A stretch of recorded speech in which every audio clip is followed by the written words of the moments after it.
Hey guys, also here and today back from the YouTube video. Today we're going to be talking about Vegito from Super Dragon Ball Heroes versus Dr. Fate from DC Comics. You're going to enjoy this video and make sure to like, subscribe. If you're wondering why this isn't like Dragon Ball Super Vegito and it says Super Dragon Ball Heroes, it's because it was voted on my Discord server. You can join it with the link in the description below to, get more involved with future videos. If you want to know how canon Vegito versus Dr. Fate would go down, Vegito gets absolutely annihilated. It's not even really a contest, and to be honest, this is much more debatable. And if you're going to enjoy this video, as I said, make sure to like, subscribe, and let's just get into it. For strength attack potency, Vegito in base should scale higher than Super Saiyan Blue Goku and Vegeta. Goku alone in Super Saiyan Blue could match Super Saiyan 4's Xeno Goku, who in base could fight Super Demigra, who is going to destroy everything in the multiverse and the real world. The real world which is described to be, a universe, or rather like a realm that's physically higher up than the Dragon Ball multiverse, therefore making it a complex multiversal feat. And of course, Vegito should massively upscale from that, even just in his base state. As for Dr. Fate, meanwhile, he was capable of matching the Spectre, who banished the 5th dimensional imp named Thunderbolt, whose power couldn't even affect him.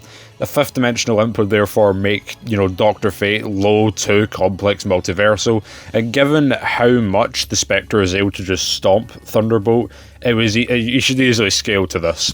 He was also able to defeat Ripper Jones, who was given pre-Crisis Superman's powers, and Superman managed to, beat up Maldor with great effort, who at that point had grown so large they threatened all of existence, possibly making Dr. Fate outerversal. If you take outerversal scaling, he would of course be stronger than Vegito, but if you don't, then I would argue they're at least relative in power. I'd probably say that Vegito is more likely to be stronger, but they are at least relative. When it comes to speeding, Vegito is able to dodge Fu's infinite time slash, and he should of course obviously scale much higher than Demigra, who can exist beyond time and space and can exist outside of it as well, giving him immeasurable speed. As for Dr. Fate, he is much faster than the likes of Superman, who can run back in time with his speed. He also manages to rival Professor Zoom, who also could run through 4D constructs and beat the Flash in a race, basically also giving him immeasurable speed. This also kind of leads into the same thing with the power, where you can argue that, Vegito's might scale higher, but they're relatively equal in that sense. When it comes to durability for Vegito, the way that Ki in Dragon Ball works is that the amount of power that you can output should be the amount of power you should be able to take in, basically meaning that Vegito's durability should scale to his attack potency. As for Dr. Fate's durability, he was also able to take attacks from the Spectre, basically meaning that his durability should also scale to his attack potency. This therefore means that if you think that Dr. Fate is outerversal, then he would be more durable than Vegito, but if you don't, then they're pretty much even, with Vegito being more likely to be more durable. When it comes to abilities, weaponry, and techniques, Vegito has a lot in Super Dragon Ball Heroes, so I'll try and get through it quickly. He's a master martial artist, he's a weapons master and can create weapons with his Keyblade. He has analytical prediction and information analysis. He has Ki manipulation, which allows him to fire off energy blasts, have telekinesis, homing attacks, defensive barriers, render absorption attacks ineffective, prevent corruption, and keep out poison.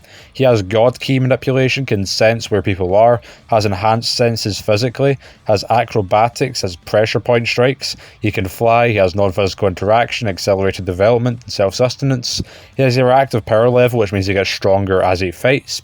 He has limited air manipulation, as he can create air attacks. He has shockwave generation, after image creation, power mimicry for Ki-based attacks.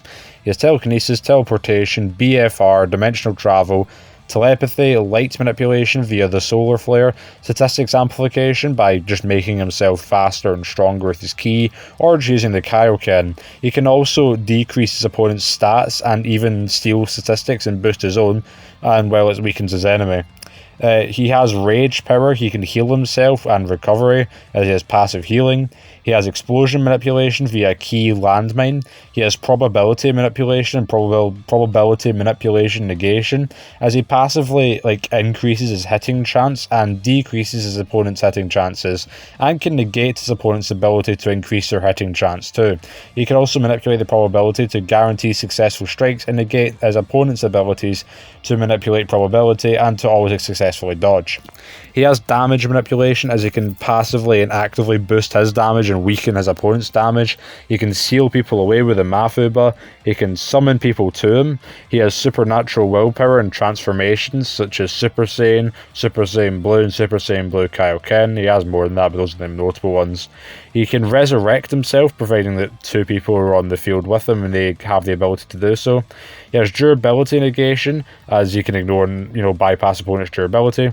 He has limited space-time manipulation and limited portal creation, as Goku destroyed Hit's pocket dimension and can create dimensional rifts and can destroy space-time pocket dimensions.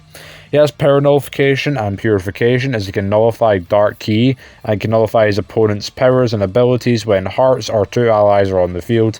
He also passively negates opponent's damage boosting. He can resuscitate himself or two allies that are on the field, providing those two other people are on the field.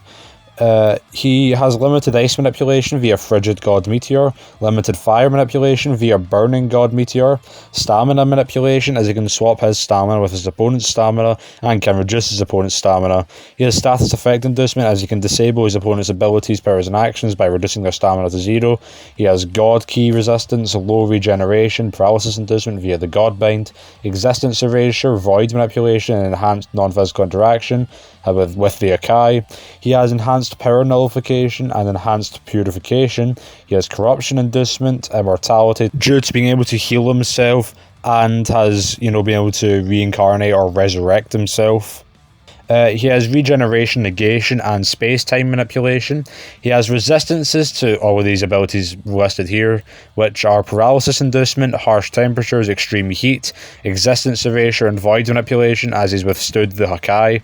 He has resistance to empathic manipulation, electricity manipulation, time manipulation, poison manipulation, damage reduction, status effect inducement, as he resists being stunned. He has resistance to extreme colds, cosmic radiations, heat manipulation, sleep manipulation, acid, statistics reduction, damage reduction, gravity manipulation, sealing just through sheer aura. He's got resistance to dark factor, enhanced existence erasure and void manipulation. He has resistance to enhanced sealing, mind control, due to Vegeta being able to resist Baldi's mind control. He also has limited resistance to transmutation, as even when he was turned into a bit of chocolate, he could still fight. As for Dr. Fate's abilities, he has access to magic, flight, telekinesis, telepathy, and size manipulation. He has immortality, soul manipulation, power absorption, matter manipulation, and tangibility. He has transmutation. He can channel all of the power from humanity. He has air manipulation, creation, fire manipulation, power bestowal, resurrection of others. He has BFR, as he can banish other beings across the cosmos. He has mind control. He has blood manipulation, biological manipulation, and transmutation, as he can change the blood types of multiple beings. He has clairvoyance, absorption, and attack reflection. He has empathy manipulation, memory manipulation, and morality manipulation, as he can remove the bad acts and memories of others, and that can also help them to modify their intentions, basically. He can create illusions and has perception manipulation. He can heal wounds and machines somehow. He has astral projection, weather manipulation, invisibility. He has cosmic awareness, incorporeality, body control, and regeneration. He has resistance to mind manipulation with the amulet of Nabu. He's extremely intelligent. He has 10 billion years of fighting experience of fighting gods. He has the helmet of fate, the amulets of Anubis, the cloak of destiny, and the orb of Nabu. So basically, going through all of this, Vegito physically has more abilities, so you could say that he's more versatile. For us, better abilities, I'd probably also say Vegito, but Dr. Fate also has a lot of really good abilities too. So, again, ironically, much like the attack potency part here, I would say their abilities are equal, if not more, in Vegito's favour. When it comes to weaknesses, Vegito cannot survive in the vacuum of space for long. He also needs to locate onto a key signature in order to teleport using instant transmission. The Potara Fusion only lasts for an hour for mortals, and with the immense power of Super Saiyan Blue, the time of that decreases a lot. The Mafuba also requires a suitable container to seal the target into. As for Dr. Fate, if the helmet is removed, Kent loses all of his powers from Nabu, although he can still, like, force his way back into it, like he can summon it back to him, as well as all of his memories as Fate. That said, though, he can still fight, he just doesn't have quite the hacks abilities that he would have normally. So far as the worst weakness, well, both of them do have pretty glaring ones. I'd probably say that Vegito has it worse, since, you know, when he defuses, he loses all of that power and certain abilities. Meanwhile, Dr. Fate has the ability to get his helmet back and, you know, still has some level of power without it. So who wins? We've gathered from this that the strength, attack, potency, speed, durability and abilities are all really close and are really too close to distinguish who is more powerful in that. However, it is a little bit more in Vegito's favour. Otherwise, Vegito's more versatile, meanwhile Dr. Fate is less vulnerable, so this debate is pretty close. If you take Dr. Fate out of reversal, I'll go over that just after I discuss, you know, what we've went over. Basically, Vegito is probably more likely to win from the point of view of he can nullify some of, or rather most of Fate's, you know, win cons and outright resist some of them. Even if, you know, Dr. Fate transmutates him, he can still fight. Even if he turns invisible, Vegito can still sense him. And basically things like that. Vegito can even negate his immortality as well. And of course, if the helmet of Nabu is knocked off, then, you know, Vegito's just going to have an easier time. That said as well, though, Vegito can also make himself stronger and faster and more durable by, you know, depleting Dr. Fate's stamina, you know, and just nullifying his powers, or just growing as a Saiyan mid-fight. So I'd probably say he's more likely to win, unless obviously the timer in the Potara runs out and he, you know, loses that way. You know, obviously Dr. Fate has, obviously, he's much smarter than Vegito, so you could argue that he uses that to his advantage and plays on, you know, Vegito's weaknesses. Although you could argue that he would only know to do this through his telepathy, and by the time that happens, Vegito may have already won. If you go with outer reversal scaling, then things become much different, as not only, you know, would Vegito have to try harder to nullify Dr. Fate's power, but Dr. Fate literally just has to hit Vegito once and it's GG. So overall, I'd say that Vegito's more likely to win unless you give out reversal scaling, which is probably the sentence you hear the most if you talk about, you know, really powerful DC characters. So if you enjoyed this video, then make sure to like, subscribe, and I'll see you in the next video.